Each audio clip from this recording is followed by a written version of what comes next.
Alviso could be one of California's most powerful examples of the barriers between the very rich and the very poor.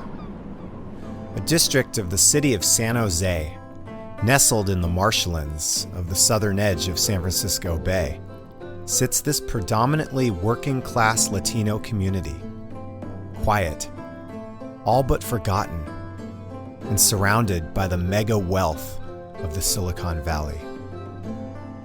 Encroached on all sides by tech campuses, expensive housing developments, playgrounds for the rich, dumps, and water treatment facilities, the small community is a dwarf amongst giants.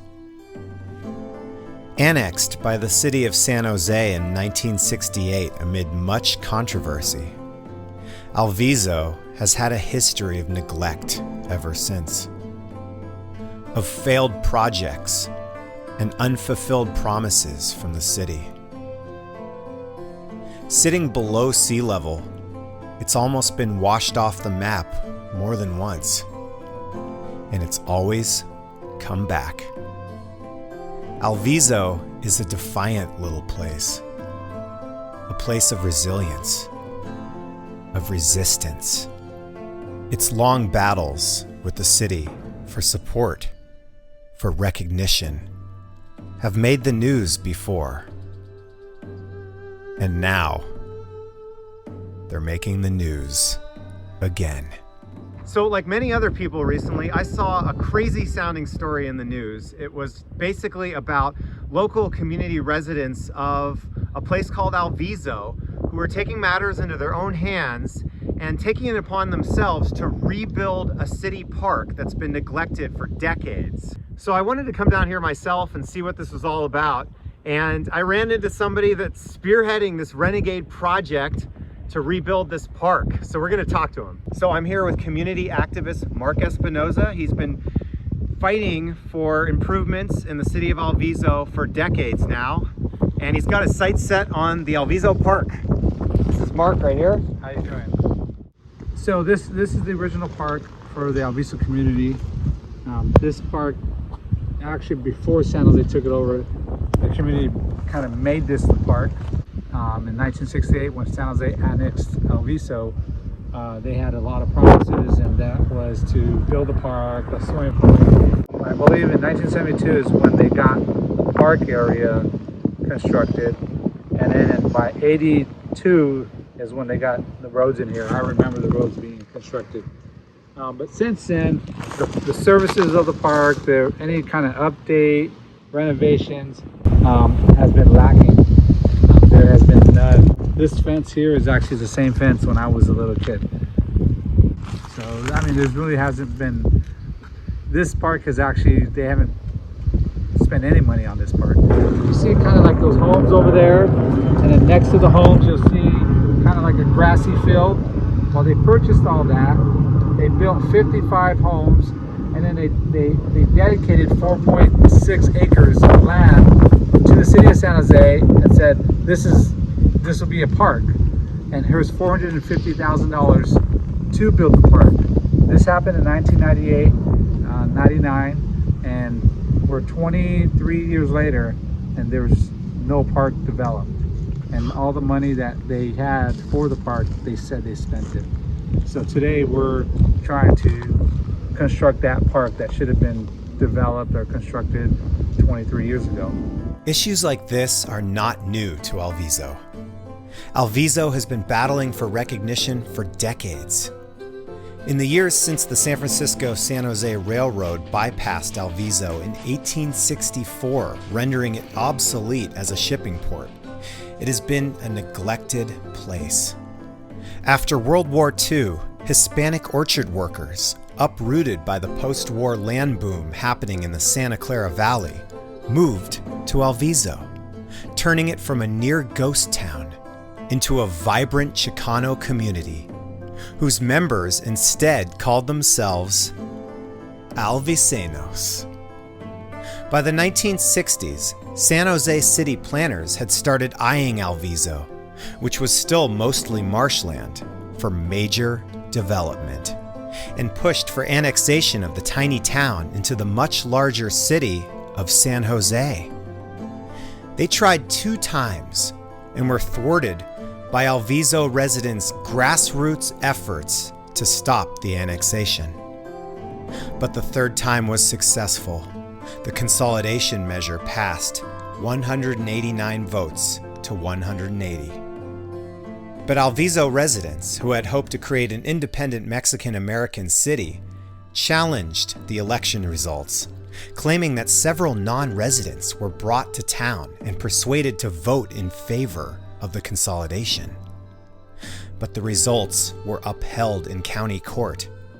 The town had lost their independence, and to this day has been suffering from corruption and neglect by the city of San Jose. Cisco came and bought all this land. Yeah. And they dedicated this kind of buffer area as the park. And this is also hasn't been developed. Should be a park. Should be a park. All that empty land right there, all Wow. the way that way. Unutilized space, public space, open space, Yeah. space for the community to come enjoy. Has been fenced in for 20-something years. Damn. And San Jose has done nothing to do any improvements or construct the park that was promised to us. So as you can see here, weed abatement has not happened here. These did not grow overnight. These weeds have been probably going for a few months already, and the city has done nothing to try to, clean it up and make the neighborhood or the park here on this side look better. They failed to do that. They continue to fail to do that, and we're going to come in and clean this all up. So here, if you look this way, this is Wilson Way. I used to live at 27 Wilson Way. You see the driveway there in front of that Mercedes? That light pole was the end of our yard. This was a neighborhood that had about 55 2-bedroom homes. They were all identical homes. They actually were homes that were in San Francisco during the war in the 40s. And then after they were done with them, the owner to this land purchased them, had them shipped over, put them all on foundations, and then he rents them out to people like my family. And we lived there for about over a decade until 1983. A flood came, and most of us families that lived there had to move out. Then you see, if you turn this way, that was not there. This was a pellet yard. And 1998, again, Irvine came and bought the land, and they built all these houses. So you got from small 2-bedroom homes or houses, low income, poor people, to $1 million houses. So that's just gentrification in its best. I think so. Again, we're here standing at Wilson Way in Alviso, and if you look here, when I was a kid, actually this is the same fence here since I was a kid, but this was a pellet yard. When I was growing up, we used to sneak in there and run around and play and get chased by the dogs. But this was a pellet yard, and then in 1983, after the flood, the business closed down, and by 98, Irvine bought the entire land here, built all those homes, and dedicated, I think this is 4.6 acres of land to the city to build a park, and gave $450,000 to build the park, and the city failed to do that. We have no park here. We have just an empty field with just dry grass. And today we're going to try to build the park ourselves. If you look at this fence, this is the same fence that was here in the 1970s. It's barely held on. You can see it swaying back and forth.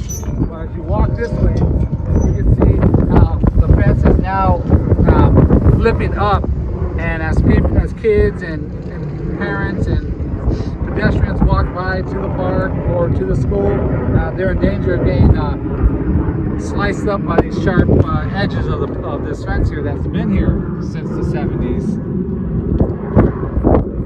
Just about a week ago, we had one of our community members come in and clean this whole area up because we had this dirt was all the way covering some of the sidewalk. Again, you see the fence is sticking up here, and you see the damage that this tree has caused to the sidewalk. The city has done nothing to try to make it safe for people. You can see it here. Very, very dangerous right here. And we're going to come in and try to repair what we can. So we're here on Wilson Way again. We're closer to Grand Boulevard. And if you see all this field, fenced-in field, that is actually more additional park space for us. This is part of Cisco's dedication of land when Cisco bought, I think like 40 acres or so back in the early or mid 90s. City of San Jose has done nothing to have this open, make any improvements for a park use. They just abandoned it. So this is where we started doing our own improvements. We came out here, took some of the weeds out. We had the trees trimmed, and further over there you can see what we did is we kind of leveled out the ground. We could get it a little flat. We had a lot of people were dumping cement, so we got a lot of the cement out of the way, and we're starting to plant some flowers over here. Have it a lot more looking more like a park than just an abandoned lot.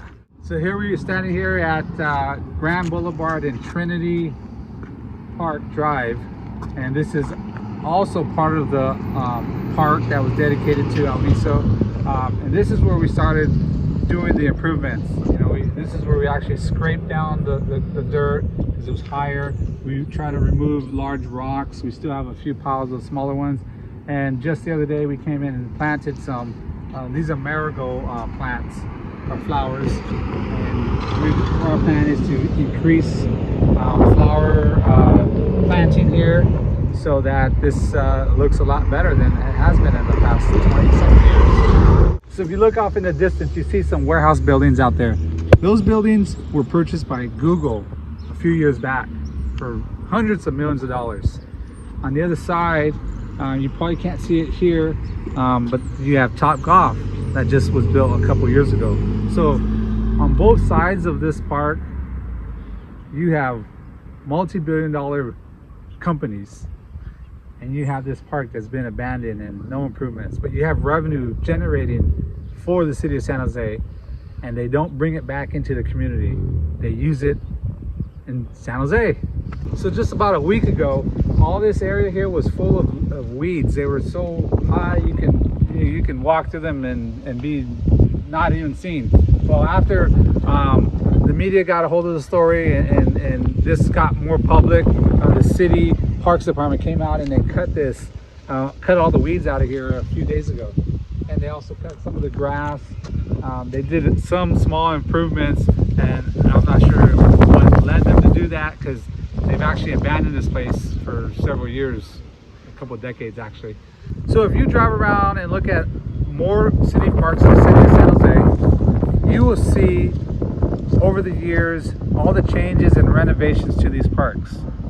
And if you come and look at Alviso, you will see there's been very little changes.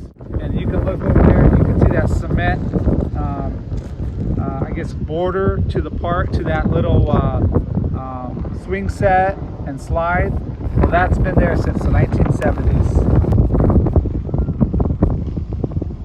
Who's that? That's me, the 1975, I believe. The same cement border that you see today. No improvements, zero. You actually got two park dedications, because you had Cisco, who came in around 1998, and they purchased about 40-something acres. Well, there was an excess of acreage that they could not build on, so they dedicated those sections of acreage to the city to be used as additional parkland for the Alviso community. And that is what you can see there. And that has been just empty, like an empty field that's been fenced in for over 20 years. You know, they came in saying, you know, we're going to build this project, we're going to give some parkland to the community so the community could favor the project. So they did that, and they still haven't built the park yet. They used the same Cisco EIR to build all these new developments, which you see in the background, all these buildings. And the other land was donated from the Trinity Park, which is all these houses over there. They donated, I believe, the field across there to basically the same thing, where they came in and told the community, we want to build all these houses, we're going to donate some land for you to have a park.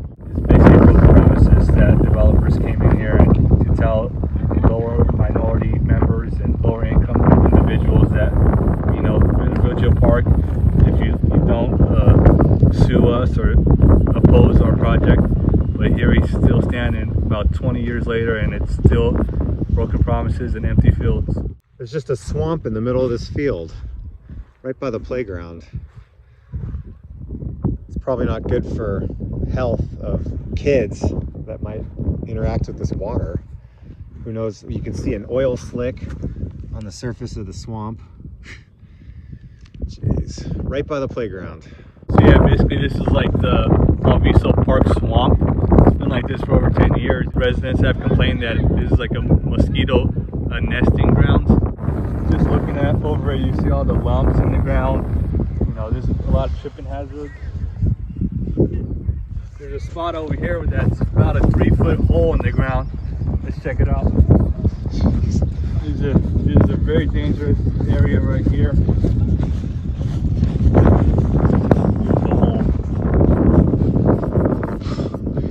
No one's fixed that? Now, just to give you some perspective, here's my arm. It's about maybe 2.5, 3 feet.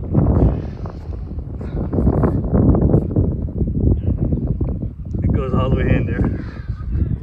You know, recently, after we all complained and started cleaning up the community park, they came and they cut the tall grass over there, some weeds over there, but they could care less. You know, this is the real hazard right here, this hole in the ground. And this field, you can't even use it. You know, you can't even run here. It's very dangerous. What do you got over here? Yeah, so they cut the grass, but I guess they missed this big plywood that's on the ground. Let's check it out. Jeez. Dang. It's just a sinkhole. Big sinkhole. Looks like there's a pipe in there. Maybe a busted pipe and they just neglected to fix it. And maybe a resident put the board here to protect the people that want to enjoy the park from breaking their ankle, breaking their leg. You know, I've been here over 13 years, but this has been existing for over 20 years. On that side of the sidewalk, there's so many rocks, and it's just covered that no one in Alviso has ever walked on that side of the sidewalk within the last 20 years. You know, San Jose brags about, oh, we got Google to come into Alviso. We got all these new developments like Topgolf. Yeah, where does money go to? You know, the Alviso community still doesn't have its park yet. You know, all these politicians talk a good game, but they don't play it.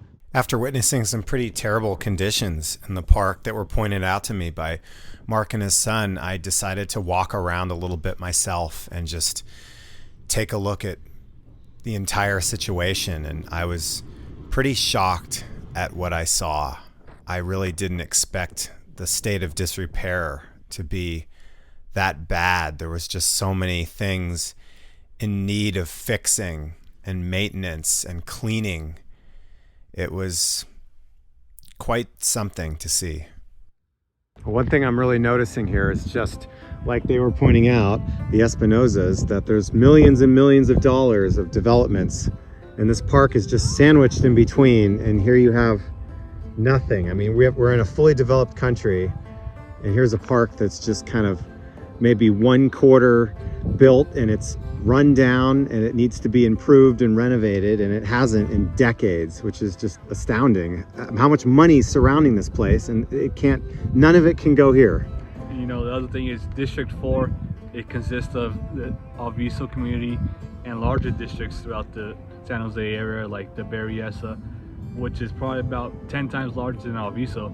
But I believe Alviso brings in more money than any of these areas, but all the money is spent in those areas and no money is spent in Alviso where the money is actually coming from.